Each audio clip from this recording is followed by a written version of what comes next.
Hello student, हमारी है exercise 5.2। इसमें है हमारा क्वेश्चन नंबर 4।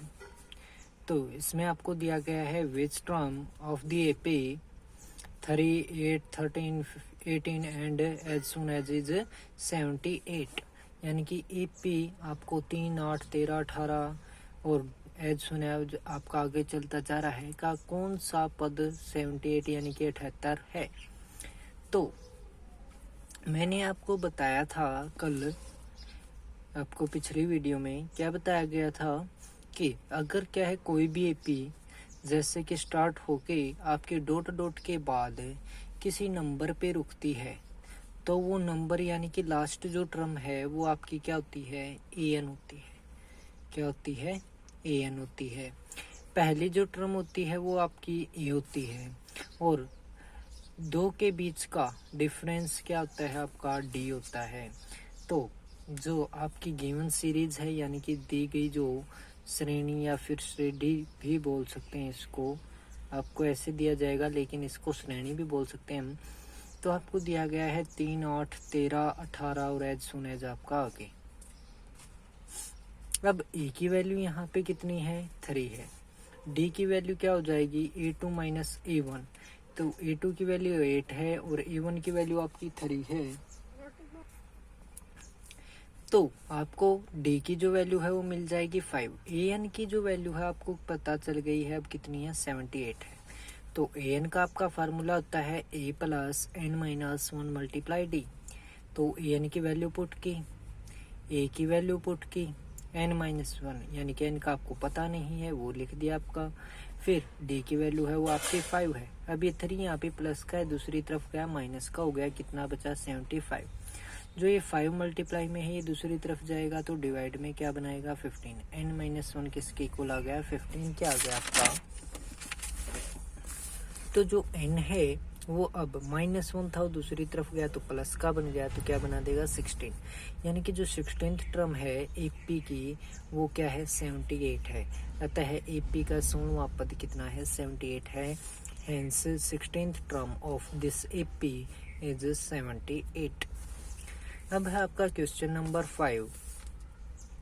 इसमें आपको बोला है find the number of term in each of the flowing AP. यानी कि नंबर ऑफ टर्म्स का मतलब क्या है कि n फाइंड आउट करना है। क्या फाइंड आउट करना है, n। तो निम्नलिखित समांतर श्रेणियों में से प्रत्येक श्रेणी में कितने पद हैं, यानी कि टर्म्स का मतलब पद, यानी कि n की वैल्यू क्या फाइंड आउट करनी है, n की। क्योंकि देखिए यहाँ से भी आपको पता चल जाएगा कि कोई भी एपी है वो स्टार्ट हुई और फिर जाके डॉट डॉट के बाद किसी नंबर पे एंड हो गई तो लास्ट वाला नंबर हो गया आपका एन। ठीक है, पहली टर्म हो गई इसमें आपकी ए। ठीक है, और डी आपको पता ही कैसे निकालते हैं कि दूसरी में से पहले को माइनस कर दो तो कितना आ गया, 6 आ गया। तो आपके पास फार्मूले के अकॉर्डिंग क्या क्या चीजें हैं, एन भी है, ए भी है और डी भी है, क्या नहीं है, एन नहीं है। तो आपको फाइंड आउट क्या करना है, एन। तो एन की वैल्यू 205, ए की वैल्यू 7 प्लस में n माइनस 1, डी की वैल्यू 6 पुट कर दी। अब ये 7 यहाँ से दूसरी तरफ गया तो माइनस में हो गया, कितना बना देगा 198। अब n माइनस 1 मल्टीप्लाई 6 है, जो 6 है वो दूसरी तरफ जाएगा तो डिवाइड में हो जाएगा। n माइनस 1 किसके इक्वल आ जाएगा आपका, 33 के इक्वल आ जाएगा। तो ये माइनस का 1 है दूसरी तरफ गया तो आपका क्या बनाएगा, प्लस का बनाएगा। तो 33 प्लस 1 आपका क्या हो गया, 34। Hence the given series has 34 term in it. यानी कि कितने पद हैं इसके अंदर, 34 हैं, यानी कि 34 पद हैं। अब है आपका second part 18, 15 and half, 13 as soon as आपका माइनस का 47। कितना है, माइनस का 47। तो ए की वैल्यू होगी 18, डी की हो जाएगी आपकी सेकंड माइनस फर्स्ट, यानी कि 15 एंड हाफ माइनस 18। तो 15 एंड हाफ क्या होगा, 15 टू जा 30 और 1 31 डिवाइड में 2 माइनस में 18। आपको इसको सोल्व करोगे तो 2 आ गया एलसीएम, 1 की और 31 की 31, 2 की और माइनस 18 की माइनस का 36। तो ये आ जाएगा आपका माइनस का 5/2। तो एन जो होता है वो आपकी लास्ट टर्म होती है वो कितनी है, माइनस का 47 है। तो A N is equal to में आपका फार्मूला हो गया ए प्लस एन माइनस 1 और मल्टीप्लाई में डी। तो एन की वैल्यू, ए की value, N minus 1 as it is और डी की वैल्यू। तो ये प्लस का था, इधर आया माइनस का, कितना हो गया माइनस का 65। अब एन माइनस 1 माइनस का साइन में है और आपका 5/2 है, तो माइनस के साइन को इधर ही रखो। जो ये 2 है ये मल्टी डिवाइड में है तो दूसरी तरफ गया तो मल्टीप्लाई में, और जो ये 5 है ये मल्टीप्लाई में है तो डिवाइड में हो गया। तो ये आपका आ जाएगा 5 से कट करोगे 65 को तो 13, माइनस का 13 और 2 की मल्टीप्लाई प्लस का नहीं माइनस का 26 हो जाएगी। ये भी इधर वाला भी माइनस में था तो माइनस से माइनस कैंसिल आउट हो गया आपका। तो n माइनस 1 जो है वो किसके इक्वल हो गया, 26 के। तो n किसके इक्वल आ जाएगा, जो ये माइनस का 1 है दूसरी तरफ गया तो प्लस का, तो n is equal to 27। Hence the given AP, जो आपको दी गई एपी है उसमें कितने पद हैं, 27, यानी कि 27 टर्म इन इट। अतः दी गई एपी में 27 पद हैं। फिर है आपका क्वेश्चन नंबर 6। इसमें आपको बोला है चेक वेदर -150 है आपका 150 is a term of the AP 11852 and as soon above. यानी कि आपको बोला है कि -150 क्या इस एपी का पद है या फिर नहीं है तो क्यों है। ठीक है, तो सबसे पहले ए की वैल्यू हो गई 11, डी की निकालोगे 8 माइनस 11 कितना आ गया, माइनस का 3। तो इसने पूछा है कि -150 है या नहीं, तो मान के चलते हैं कि लास्ट में क्या है, -150 होगा। तो वो क्या हो गया आपका एन, तो एन की वैल्यू कितनी होगी, माइनस का 150। तो फार्मूले में पुट करेंगे -150 ए की value plus n minus 1 multiply में डी की वैल्यू है वो माइनस का 3 है। तो ये -3 आपका आगे लिख लिया, प्लस का 11 था वो दूसरी तरफ गया माइनस का हो गया। तो ये हो गया माइनस का 161 और -3 की और एन की मल्टीप्लाई -3n -3 की और -1 की हो जाएगी प्लस का 3। तो -161 इज इक्वल टू माइनस का 3n प्लस 3 आ गया। ये 3 यहाँ पे प्लस का है दूसरी तरफ गया तो माइनस का, तो ये माइनस का 3n रह गया इक्वल टू में माइनस का 161 और प्लस का 3 था वो भी माइनस का हो जाएगा इज इक्वल टू में -164। अब माइनस से माइनस हो गया कैंसिल आउट आपका। तो n इज इक्वल टू में यानी कि 3 मल्टीप्लाई में था दूसरी तरफ गया तो डिवाइड में। अब इससे इसको डिवाइड करेंगे ना तो कम्प्लीटली डिवाइड नहीं होगा। अगर कंप्लीट डिवाइड नहीं होगा तो इसका मतलब क्या है कि इज नॉट एन इंटीजर, यानी कि n की जो वैल्यू है कोई भी इंटीजर नहीं है। तो जो इंटीजर नहीं आई तो जो भी संख्या आपको बोल रखी है वो उससे एपी की नहीं होगी। Hence -150 is not a term of this AP, यानी कि -150 इस एपी का कोई भी पद नहीं है। यह स्पष्ट है कि n कोई पूर्णांक नहीं है और पूर्णांक नहीं है तो अतः -150 एपी का पद नहीं है। अब है आपका क्वेश्चन नंबर 7।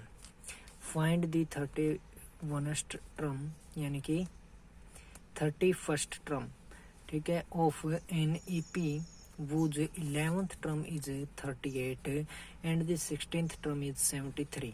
यानी कि 11वां जो पद है वो 38 है और 16वां जो पद है वो 73 है। उस एपी का 31वां पद ज्ञात करना है जिसका आपका 11 यानी कि 11वां पद 38 हो और 16वां पद 73 है। तो गिवन आपको दिया है क्या, 11वां पद यानी कि 11th टर्म यानी कि A11 वो कितना होता है 38 आपका दे रखा है। 16th टर्म यानी कि 16वां पद और उसको क्या लिखेंगे ये 16 वो कितना है आपका 73। कॉमन डिफरेंस आपको पता नहीं है तो A11 को क्या लिख सकते हैं, इस लाइन को चाहे कट भी कर दो कोई ज़रूरी नहीं है। A11 इज इक्वल टू क्या हो जाएगा आपका, मैंने कल ही बताया था आपको यानी कि पिछली वीडियो में कि क्या अगर यहाँ पे 11 है तो A लिख के प्लस में 11 से कम कितना होगा आपका 10 और मल्टीप्लाई में D। तो A प्लस 10D यानी कि इससे 1 कम करके D के साथ मल्टीप्लाई और प्लस में A। ठीक है, वो किसके इक्वल आपका 38 के। 16 है तो क्या आ जाएगा ए प्लस 15d, वो किसके इक्वल है 73 के। ये पहली इक्वेशन, ये दूसरी इक्वेशन। अब क्या करो, दूसरी में से पहली को घटा दो। सब्ट्रैक्टिंग 1 फ्रॉम सेकेंड, समीकरण 1 को 2 में से घटाने पर आपका क्या आ जाएगा, A plus 15d is equal to 73 है। इसमें से ये घटा दोगे ए 10d और 38, तो माइनस माइनस माइनस, तो ये कैंसिल आउट हो गया। ये आपका आ जाएगा 5d और ये आपका हो गया 35। तो d इज इक्वल टू में हो गया क्या 35/5 यानी कि 7। d की वैल्यू आपको मिल जाएगी 7। अब जो d की वैल्यू है उसको कोई भी इक्वेशन में पुट करो, पहली में या दूसरी में। तो मैंने फर्स्ट में पुट कर दिया, तो फर्स्ट थी आपकी a प्लस 10d, तो a प्लस 10 और d की वैल्यू पुट कर दी 7 और इक्वल टू में 38। 10 की और 7 की मल्टीप्लाई हो गई 70, जो दूसरी तरफ गया तो माइनस का, वो रिजल्ट आ गया हमारा माइनस का 32। अब हमें फाइंड आउट करना था क्या 31वां पद यानी कि a31 को हम क्या लिखेंगे a प्लस 30d, तो a की वैल्यू माइनस 32 आ गई है। 30 और d की वैल्यू आपकी 7 है, पुट कर दो 30 की और 7 की मल्टीप्लाई 210 और माइनस का 32 इक्वल टू आ जाएगा 178।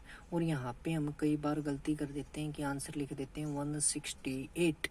ठीक है, तो ध्यान रखना कि क्या आएगा 178, क्योंकि डायरेक्ट हम सोल्व करते हैं तो थोड़ी सी ये गड़बड़ कर देते हैं लगभग। चाहे किसी से कोई करके भी देखेगा तो उसका माइंड में सबसे पहले यही आएगा कि क्या आएगा, यहाँ पे 168 आएगा आंसर, लेकिन क्या आता है आपका 178 आता है। तो ध्यान रखना है इस बात का, यहाँ पे कई बार गलती करते हैं बच्चे।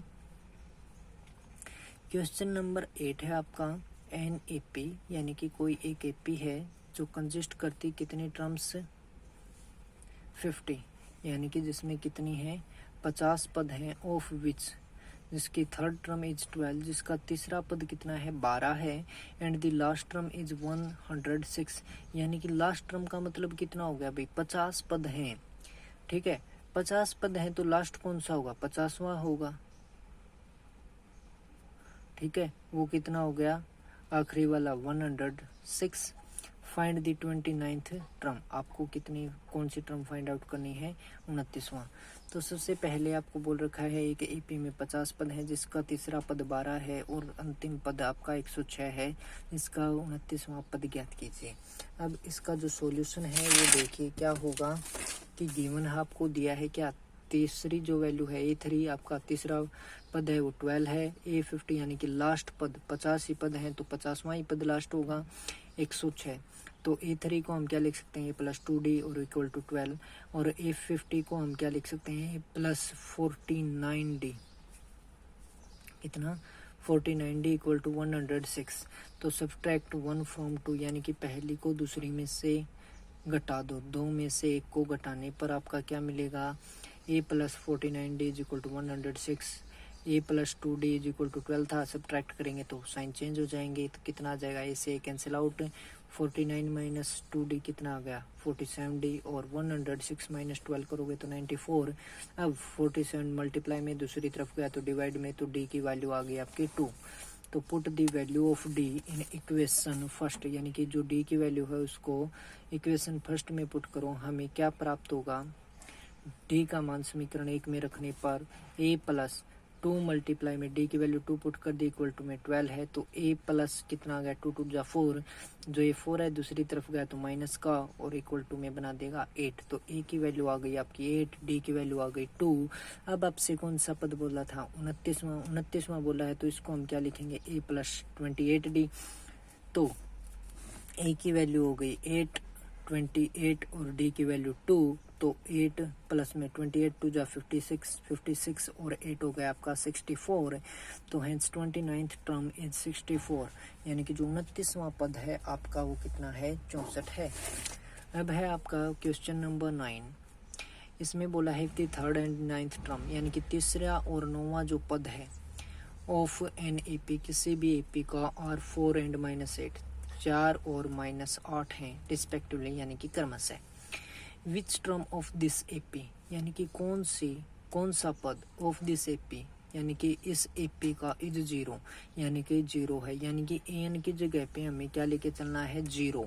ठीक है, पहले दो इक्वेशन बनेंगे आपकी तीसरी की और 9th टर्म की। तो क्या दिया है इसमें, A3 इज इक्वल टू में क्या लिख सकते हैं A+2D और उसकी वैल्यू कितनी है 4। A9 को हम क्या लिख सकते हैं A+8D और उसकी वैल्यू आपको दे रखी है -9।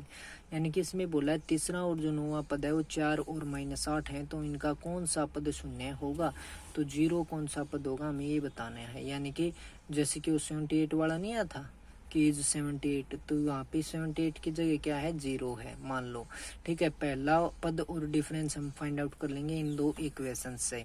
तो सबसे पहले दूसरी में से पहली को घटा दो तो क्या आ गया A+8D इज इक्वल टू -8 और A+2D इज इक्वल टू 4 था, सब्ट्रैक्ट करेंगे तो साइन चेंज, तो 8D - 2D क्या आ जाएगा 6D। ए से कैंसिल आउट हो गया, माइनस का 4 और माइनस का 8 माइनस के 12 बना देंगे। अब ये 6 यहाँ पे मल्टीप्लाई में है, दूसरी तरफ गया तो डिवाइड में, तो D की वैल्यू है वो क्या आ जाएगी -2। अब जो D की वैल्यू है उसको इक्वेशन नंबर फर्स्ट में पुट कर देते हैं, तो A+2 और D की वैल्यू आपकी -2 इक्वल टू में 4।